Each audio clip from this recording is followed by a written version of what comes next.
আমরা জানতাম মন্ডায় কয় আল্লাহর আব্বা কেডা আম্মা কেডা। নাউজুবিল্লাহ কইতেন না? আমরা তো কেউ কোনো কাজ মানতে ফুটছি না। তো আল্লাহ যেহেতু আছে অবশ্যই দেবে বাবা ফাহনের কথা। এবার আব্বাটা কেডা?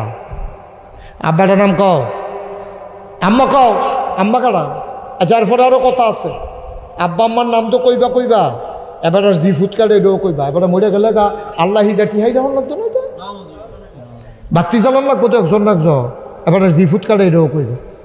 নবীজি কয় আরে কত কথা শুনছি, এইরকম অসভ্য প্রশ্ন তো শুনছিলে জানি কি তারে কইল এটা? আব্বা কেডা আল্লাহ আর আম্মা কেডা, এটা কিতা কইতাম? নবীজি চুপ করে সুবহানাল্লাহ কয় না তো? নবীজি চুপ মেরে বসে আছেন। কি কইতাম ইয়া কি কইয়ালাই? নবীজি কথা কয় না, চুপ মেরে বসে আছেন, আল্লাহর কাছে সাহায্য চাইতে আছে। ডাক দেখো আল্লাহ ও আল্লাহ ও, কত প্রশ্ন এটা আমারে করছে, কত জ্বালান আমারে জ্বালাইছে।